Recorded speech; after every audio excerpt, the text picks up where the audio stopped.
Assalamualaikum warahmatullahi wabarakatuh. Perkenalkan, nama saya Zulia Afiani, NIM 2030310018, ingin menjelaskan materi silogisme kategorik yang merupakan tugas ulangan akhir semester mata kuliah logika dengan dosen pengampu Bu Mamluatur Rahmah. Di sini saya akan menjelaskan tentang silogisme kategorik. Silogisme kategorik dibagi menjadi 4, yaitu pengertian, hukum-hukum silogisme kategorik, bentuk-bentuk silogisme, dan silogisme bukan bentuk baku. Berikut penjelasannya. Silogisme kategorik adalah silogisme yang semua proposisinya merupakan proposisi kategorik. Contohnya yaitu yang pertama, premis mayor. Semua manusia tidak lepas dari kesalahan. Premis minornya, semua cendekiawan adalah manusia. Konklusinya adalah semua cendekiawan tidak lepas dari kesalahan. Yang kedua adalah premis mayor. Semua tanaman membutuhkan air. Premis minornya, padi adalah tanaman. Konklusinya, padi membutuhkan air. Yang kedua adalah hukum-hukum silogisme kategorik. Contohnya ada 8.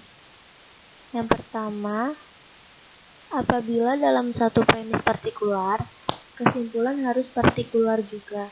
Seperti semua yang halal dimakan menyehatkan. Sebagian makanan tidak menyehatkan, jadi sebagian makanan tidak halal dimakan. Kesimpulan tidak bolehnya yaitu semua makanan tidak halal dimakan. Yang kedua, apabila salah satu premis negatif, kesimpulan harus negatif juga. Seperti semua korupsi tidak disenangi. Sebagian pejabat adalah korupsi, jadi sebagian pejabat tidak disenangi. Kesimpulan tidak bolehnya yaitu sebagian pejabat disenangi. Yang ketiga, dari dua premis yang sama, partikular tidak sah diambil kesimpulan. Beberapa orang kaya kikir, beberapa pedagang adalah kikir. Jadi, beberapa pedagang adalah kikir. Yang keempat adalah dari dua premis yang sama-sama negatif, tidak menghasilkan kesimpulan apapun, karena tidak ada mata rantai yang menghubungkan kedua proposisi premisnya. Kesimpulan dapat diambil bila sedikitnya salah satu premisnya positif. Kesimpulan yang ditarik dari dua premis negatif adalah tidak sah. Contohnya, tidak satupun drama yang baik mudah dipertunjukkan. Tidak satupun drama Shakespeare mudah dipertunjukkan. Jadi, semua drama Shakespeare adalah baik. Itu merupakan kesimpulan tidak sah. Yang kelima adalah, paling tidak salah satu dari term penengah harus tertebar atau mencakup. Dari dua premis yang term penengahnya tidak tertebar, akan menghasilkan kesimpulan yang salah. Seperti, semua ikan berdarah dingin, binatang ini berdarah dingin. Jadi, binatang ini adalah ikan, padahal juga bisa binatang melata. Yang keenam, predikat dalam kesimpulan harus konsisten dengan term predikat yang ada pada premisnya.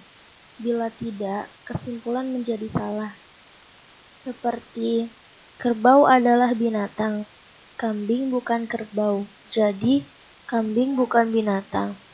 Binatang pada konklusi merupakan term negatif, sedangkan pada premis adalah positif.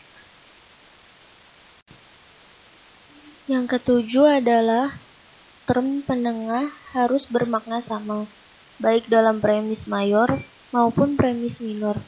Bila term penengah bermakna ganda, kesimpulan menjadi lain, seperti orang yang berpenyakit menular harus diasingkan.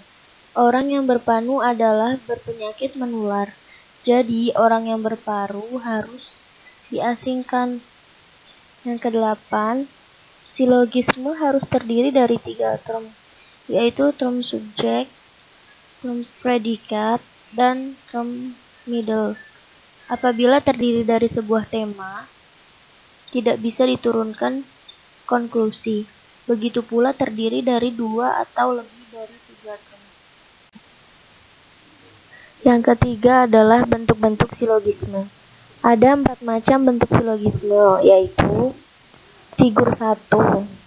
Medium menjadi subjek pada premis mayor dan menjadi predikat premis pada premis minor. Contohnya, semua yang dilarang Tuhan mengandung bahaya. Mencuri adalah dilarang Tuhan. Jadi, mencuri adalah mengandung bahaya. Figur yang kedua, medium menjadi predikat baik pada premis mayor maupun premis minor. Contohnya, semua tumbuhan membutuhkan air. Tidak satupun benda mati membutuhkan air. Jadi, tidak satupun benda mati adalah tumbuhan. Figur yang ketiga, medium menjadi subjek pada premis mayor maupun premis minor. Contohnya, semua politikus adalah pandai berbicara. Beberapa politikus adalah sarjana.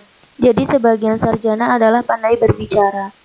Figur yang keempat, medium menjadi predikat pada premis mayor dan menjadi subjek pada premis minor.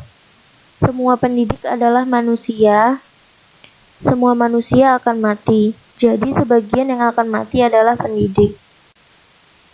Yang keempat adalah silogisme bukan bentuk baku. Semua contoh silogisme kategorik yang telah kita bicarakan adalah silogisme dalam bentuk standar, yakni silogisme yang terdiri dari 3 proposisi, 3 term, dan konklusinya selalu disebut sesudah premis-premisnya. Akan tetapi, bentuk standar ini dalam pembicaraan sehari-hari jarang digunakan. Kelainan dari bentuk standar dapat terjadi karena 1. Tidak menentunya letak konklusinya, atau di sana seolah-olah terdiri lebih dari 3 term. 3.